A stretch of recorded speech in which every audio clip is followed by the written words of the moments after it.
Hello, and welcome to FDA and the 510K, The Reckoning, Part 7.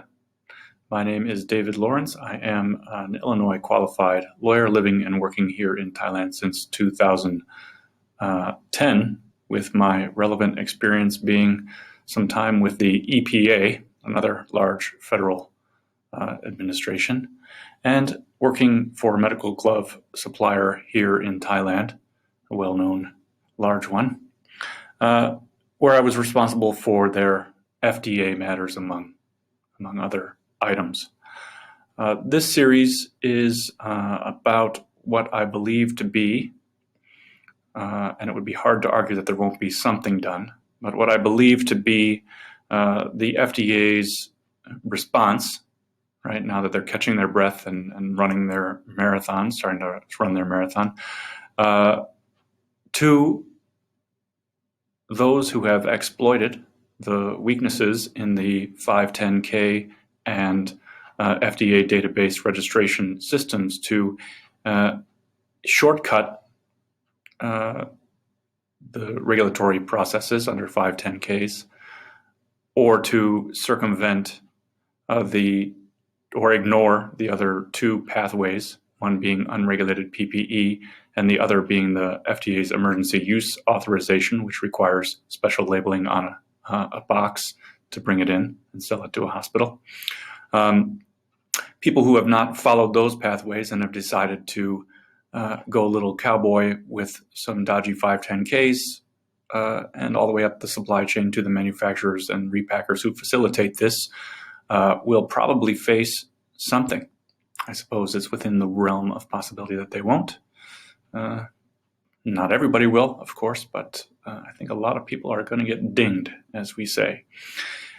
I spent the first 4-5 parts of this series trying to convince you that if you've done this behavior that the FDA is pissed off about or angry about, I guess an organization can't be angry, they will remember that. And you, no matter where you are in the supply chain, from manufacturer to seller, will get caught in whatever problem results, even if you didn't cause it, and even if you did all your due diligence, and even if you did everything. That may factor in when we talk about any sort of penalties. But as far as liability itself, I don't see that. Okay, liability for FDA. Let's talk specifically what the FDA can do, as opposed to talking in generalities of getting dinged. Okay, let's take a little bit of that. So there's what the FDA can do and what they will do. So now we're back from last episode being a little bit of what will they do to here what can they do. Okay, so we talked already about the civil and criminal penalties of various for violations, misbranding in particular, which would be putting any glove in a box that purports to have been produced in strict accordance with the 510K, but in the end was not.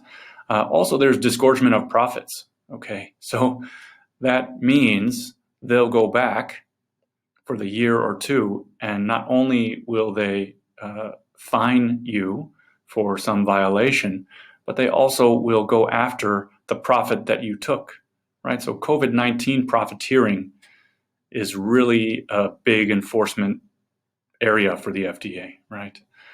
Additionally, and I'm not a tax guy, and I'm not really much of an import-export guy, but apparently the low tariff for medical devices doesn't apply to non-medical device PPE.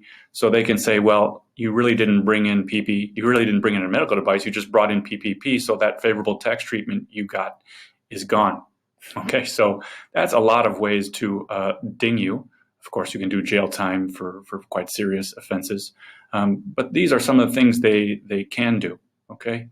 And I'm not trying to scare anyone, but you need to know what you're looking at when you start to talk about what they can do. Okay, next video I'll do pretty quick here is back to what will they do, because these are pretty scary things which no one wants to experience. Please like, subscribe, share, and I'll see you in the next one. Thank you.